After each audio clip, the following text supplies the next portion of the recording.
அனைத்து தமிழ் நெஞ்சங்களுக்கும் அன்பு வணக்கம். பாலா இயக்கத்தில் அருண் விஜய் நடிப்புல வெளியாயிருக்கிற வணங்கான் படத்தோட கதையை இந்த வீடியோல பார்க்கலாம். படத்தோட ஃபர்ஸ்ட் சீன்ல கன்னியாகுமரி பக்கத்துல இருக்கிற ஒரு கிராமத்தை காட்டுறாங்க. சுனாமில அடிச்சுட்டு போன பொருள் எல்லாம் அங்க இருக்கிற கிணத்துல இருக்கலாம்னு தேடிட்டு இருப்பாங்க.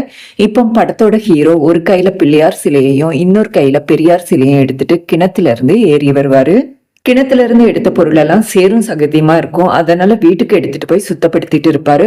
அவர் பொருட்களை எல்லாம் சுத்தப்படுத்த அவருடைய தங்கச்சி தேவி அவரை சுத்தப்படுத்திட்டு இருப்பாங்க. கோட்டியும் தேவியும் ஒருத்தங்க மேல இன்னொருத்தங்க ரொம்பவே அன்பா இருப்பாங்க. அவங்க அப்பா அம்மா சுனாமில இறந்துட்டாங்க. அதுக்கப்புறம் சர்ச் ஃபாதர் தான் அவங்கள பாத்துப்பாரு. அடுத்த சீன்ல கோட்டியும் தேவியும் வண்டியில போயிட்டு இருக்கிறத காட்டுறாங்க. அப்ப லெவல் கிராசிங்ல கேட்டை மூடி இருப்பாங்க. அதனால அங்க வெயிட் பண்ணிட்டு இருப்பாங்க. அங்க ஒரு சில திருநங்கைகள் பழம் வித்துட்டு இருப்பாங்க. அப்போ ஒரு சில பொறுக்கி பசங்க தண்ணி அடிச்சுட்டே கார்ல வந்து அந்த திருநங்கைகளை கிண்டல் பண்ண ஆரம்பிக்கிறாங்க. பதிலுக்கு அவங்களும் திரும்ப கிண்டல் பண்றாங்க. உடனே அவனுங்களுக்கு கோபம் வந்து அந்த திருநங்கைகளை அடிச்சு அவமானப்படுத்துறாங்க. அங்க இருக்கிற யாருமே என்னன்னு கூட கேட்க மாட்டாங்க. ஆனா இதெல்லாம் நோட்டீஸ் பண்ற கோட்டி தங்கச்சி தடுத்தோம் அவனுங்களை விரட்டி விரட்டி அடிக்க ஆரம்பிக்கிறாரு. ஒரு கட்டத்துல அவனுங்க கோட்டிக்கு பயந்து போலீஸ் ஸ்டேஷனுக்குள்ள ஓடி போவானுங்க. ஆனா கோட்டி அங்கேயும் போய் போலீஸ் கண் முன்னாடியே அவங்களை போட்டு அடிப்பாரு. போலீஸ் கான்ஸ்டபிள்ஸ் கோட்டியை தடுத்து செல்ல போட்டு பூட்டிடுவாங்க. கொஞ்ச நேரத்துல அங்க இன்ஸ்பெக்டர் வராரு. செல்ல புதுசா ஒரு ஆள் இருக்கிறத பார்த்துட்டு யார் அதுன்னு கேக்குறாரு. கான்ஸ்டபிள் அவன் யாருன்னு தெரியல சார், இந்த பசங்களை எங்க கண்ணு முன்னாடியே போட்டு அடிச்சான்னு சொல்றாரு. இன்ஸ்பெக்டர் கோட்டிக்கிட்ட போய் யாருடா நீன்னு கேட்பாரு. ஆனா எந்த பதிலுமே சொல்ல மாட்டாரு. தொடர்ந்து எதை கேட்டாலும் பதில் சொல்லாம நின்னுட்டு இருக்க இன்ஸ்பெக்டருக்கு இரிட்டேட் ஆகி சால்வ் பண்ண முடியாத எல்லா கேஸையும் என் பேர்ல போடுங்கன்னு கோபமா சொல்லிடுவாரு. கோட்டியோட தங்கச்சி தேவி சர்ச் ஃபாதரையும் வக்கீலையும் கூட்டிட்டு போலீஸ் ஸ்டேஷனுக்கு வராங்க. சர்ச் ஃபாதர் இன்ஸ்பெக்டர் கிட்ட ஏதோ ஒன்னு சொல்ல ட்ரை பண்ணுவாரு. ஆனா அவர் அதை கேட்கறதுக்கு தயாராவே இல்ல.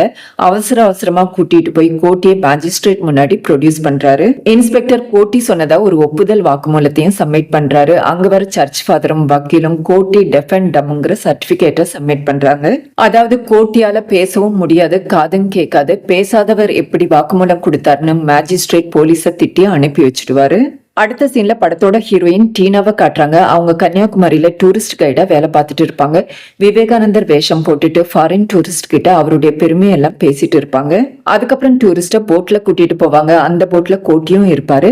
டீனா கோட்டி கிட்ட நெருக்கமா பேச கோட்டி கோவமா டீனாவை தள்ளி விட்டுருவாரு. அதுக்கு பழி வாங்குறதுக்காக டீனா டூரிஸ்ட் கிட்ட கோட்டி கடவுளுடைய அவதாரம்னு சொல்லி கிண்டல் பண்ண கோட்டி கோவத்துல டீனாவை அரைஞ்சிடுவாரு. இத டீனா கூட இருக்கிற ஒரு அசிஸ்டன்ட் டீனாவுடைய அம்மா கிட்ட சொல்லிடுவாரு. டீனாவுடைய அம்மாவுக்கு டீனா கோட்டி கூட நெருங்கி பழகிறது சுத்தமா பிடிக்கல. டீனா கூட இருக்கிற ஃபாரினரை கல்யாணம் பண்ணிக்கிட்டு அவங்க லண்டன்ல போய் செட்டில் ஆகணும். இவங்க அங்க போய் ஒரு டீ கடை வைக்கணும். அதுதான் அவங்களுடைய ஆசை. சர்ச் பக்கத்துல ஒரு பாரை ஓபன் பண்றாங்க. அங்க எப்பவும் கூத்தும் கும்மாளமா இருக்கிறதுனால பிரேயர் பண்றதுக்கு டிஸ்டர்பன்ஸா இருக்கு. அதனால சர்ச் ஃபாதர் பார் ஓனர் கிட்ட போய் பேசுவாங்க. பார் ஓனர், இந்த பாரம் நான் மட்டும் ஆரம்பிக்கல, எல்லா மதத்தை சேர்ந்தவங்களும் சேர்ந்துதான் ஆரம்பிச்சிருக்கோம். நீங்க பாட்டு பாடும்போது நாங்க கேட்கிறோம் இல்லையா, அதே மாதிரி நாங்க பாட்டு வைக்கும் போது நீங்க கேளுங்கன்னு இன்சல்ட் பண்ணி அனுப்பிடுவாரு. இந்த விஷயம் கோட்டிக்கு தெரிய வர கோட்டி பார் ஓனரை போட்டு அடின்னு அடிச்சிடுவாரு. அதுக்கப்புறம் சர்ச் ஃபாதர் டீனாவையும் கோட்டியையும் கூட்டிட்டு போய் கலெக்டரை மீட் பண்ணி பார் லைசன்ஸை கேன்சல் பண்ண வச்சிடுவாரு. ஊர்ல சில பெரிய ஆட்கள் சர்ச் ஃபாதரை மீட் பண்ணி நீங்க செல்லம் கொடுக்கறதுனால தான் கோட்டி இவ்வளவு ஆட்டம் போடுறான், எல்லாரையும் போட்டு அடிக்கிறான், முதல்ல அவனை ஏதாவது வேலைக்கு அனுப்பி வைங்கன்னு சொல்றாங்க. டீனா கோட்டிய மிரா ஆதரவற்றோர் இல்லத்துல வேலைக்கு சேர்த்து விடுறாங்க. அங்க இருக்கிறவங்க எல்லாம் மாற்றுத்திறனாளிகள். வாட்ச்மேனா வேலைக்கு சேர்ற கோட்டி எல்லாரையும் அன்பா பாத்துக்கிறாரு. ஒரு நாள் அந்த ஹோம்ல இருக்கிற கண்ணு தெரியாத 3 பொண்ணுங்க குளிக்க போவாங்க. அத 3 பேர் பாத்ரூம்ல மறைஞ்சிருந்து பாத்துட்டு இருப்பாங்க. அதுல ஒரு பொண்ணு பெர்ஃபியூம் ஸ்மெல்ல வச்சு பாத்ரூம்ல யாரும் இருக்காங்கன்னு புரிஞ்சுக்கிட்டு மத்த பொண்ணுங்களையும் பாத்ரூமை விட்டு வெளியே கூட்டிட்டு வந்து பாத்ரூம் டோரை லாக் பண்ணிட்டு ஓடி வருவாங்க. பொண்ணுங்க பதட்டமா ஓடி வரத பார்த்து கோட்டி என்னாச்சுன்னு கேக்குறாரு. பொண்ணுங்க அவர்கிட்ட விஷயத்த சொல்றாங்க. கோட்டி பாத்ரூம் கதவை ஓபன் பண்ணி பார்த்தா அதுல ஒருத்தன் ஹோமுடைய வார்டன் தான். அவன் எதையோ சொல்லி சமாளிக்க ட்ரை பண்ணுவான். ஆனா கோட்டி அவங்கள அடிக்க ஆரம்பிக்கிறாரு.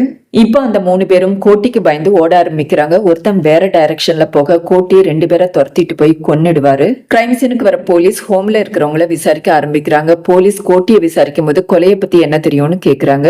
அதுக்கு கோட்டி செய்கையிலேயே நான் தான் அந்த கொலையை பண்ணேன்னு ஒத்துப்பாரு. அவருடைய தங்கச்சி எவ்வளவு தடுத்தாலும் திரும்ப திரும்ப நான் தான் கொலை பண்ணேன்னு சொல்லுவாரு. ஆனா கொலைக்கான காரணத்தை மட்டும் சொல்ல மாட்டாரு. கோட்டியை லாக்கப்ல போடுறாங்க. கோட்டியோட கேஸ விசாரிக்க போற ஜட்ஜ காட்டுறாங்க. அவர் ஒரு கேஸுக்கு தீர்ப்பு சொல்லணும். தாத்தா பேத்திக்கிட்ட கிட்ட மிஸ்பிஹேவ் பண்ணதா தான் கேஸ். அந்த கேஸ அந்த பொண்ணோட அம்மாவும் பாட்டியும் போட்டு 5 கோடி ரூபாய் காம்பன்சேஷனும் கேட்டிருப்பாங்க. பணத்துக்காக தான் இந்த கேஸ் போட்டிருக்காங்கன்னு புரிஞ்சுக்கிற ஜட்ஜ் பேத்தி வாயாலேயே உண்மையை வரவழைச்சிடுவாரு. அதுக்கப்புறம் அந்த பொண்ணோட அம்மாவுக்கும் பாட்டிக்கும் 10 ஆண்டு கால சிறை தண்டனை கொடுத்துட்டு தாத்தா கூட பேத்தி வளரணும்னு தீர்ப்பும் சொல்லிடுவாரு. சோ வெறும் சாட்சியை மட்டும் வச்சில்ல, ஒரு கேஸ நல்லா அனலைஸ் பண்ணி தீர்ப்பு கொடுக்கிறவர் தான் இந்த ஜட்ஜ். ஆனா அந்த ஜட்ஜ் எவ்வளவு கேட்டாலும் கோட்டி கொலைக்கான காரணத்தை மட்டும் சொல்ல மாட்டாரு. அது அசிங்கம்னு திரும்ப திரும்ப சொல்லிட்டு இருப்பாரு.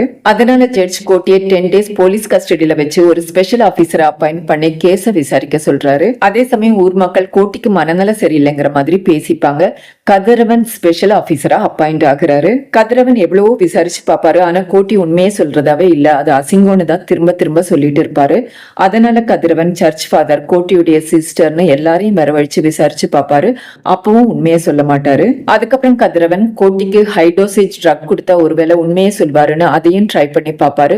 அப்பவும் அவர் வாயில இருந்து உண்மை வராது. கோட்டிக்கு மென்டல் இஷ்யூ ஏதாவது இருக்கான்னு செக் பண்ண சொல்லி ஜட்ஜ் சொல்லியிருப்பாரு. ஒருவேளை அவருக்கு மென்டல் இஷ்யூ எதுவும் இல்லைன்னா ஜாமீன் கொடுத்துடலாம். அதனால கதிரவன் கோட்டியை செக் பண்ற சைக்காட்ரிஸ்ட் கிட்ட மென்டல் இஷ்யூ இருக்கிற மாதிரி சர்டிபிகேட் தர சொல்லி கேட்பாரு. ஆனா அந்த சைக்காட்ரிஸ்ட் அப்படியெல்லாம் தர முடியாதுன்னு சொல்லிடுவாரு. அதுக்கப்புறம் கதிரவனுக்கு வேற எந்த வழியும் இல்லாம கோட்டியை அடிச்சு துன்புறுத்தி விசாரிக்க ஆரம்பிப்பாரு. அப்பவும் கோட்டி வாயில இருந்து எந்த உண்மையும் வராது. ஆனா அவர் மைண்ட்ல அந்த 3வது ஆளையும் கொல்லணும்னு மட்டும்தான் ஓடிட்டு இருக்கும். கோட்டியை ரிலீஸ் பண்ணிடுவாங்க. கோட்டி நேரா ஸ்டேஷன்ல இருந்து ஹோமுக்கு போய் அங்க காவல் நிக்க ஆரம்பிச்சிடுவாரு. ஆனா ஹோம்ல இருக்கிறவங்களுக்கு இதுல இஷ்டம் இல்ல. அதனால டீனாவும் தேவியும் சேர்ந்து அவர் அங்க இருந்து கூட்டிட்டு போயிடுவாங்க. இப்ப கதிரவன் ஒரு உண்மையை கண்டுபிடிக்கிறாரு. தேவி கோட்டியுடைய உண்மையான சிஸ்டர் கிடையாது. 2 பேருடைய அப்பா அம்மாவும் சுனாமில இறந்துட்டாங்க. அனாதியா நின்னுட்டு இருந்த தேவிய கோட்டி சொந்த அப்பா ஸ்தானத்துல இருந்து வளர்த்து வந்துட்டு இருக்காரு. கதிரவன் இந்த விஷயத்த சர்ச்சில் இருக்கிற தேவி கிட்ட சொல்ல ட்ரை பண்ணுவாரு. சர்ச் ஃபாதர் அதை தடுக்க ட்ரை பண்ணும்போது தேவி மேஜர் இதை தெரிஞ்சே ஆகணும்னு எல்லா உண்மையும் சொல்லிடுவாரு. ஆனா தேவி அவர் வேணும்னா என் சொந்த அண்ணனா இல்லாம இருக்கலாம், ஆனா சொந்த அண்ணனா தான் நான் நினைக்கிறேன்னு மூஞ்சில் அடிச்ச மாதிரி பதில் சொல்லி அனுப்பிடுவாங்க. அதுக்கப்புறம் அந்த 3வது ஆளையும் தேடிட்டு நைட்டு வீட்டுக்கு வர கோட்டி கிட்ட இதெல்லாம் வேண்டாம் விட்டுருன்னு சொல்ல கோட்டி நான் இன்னொரு கொலையும் பண்ணணுங்கிறத சொல்றாரு.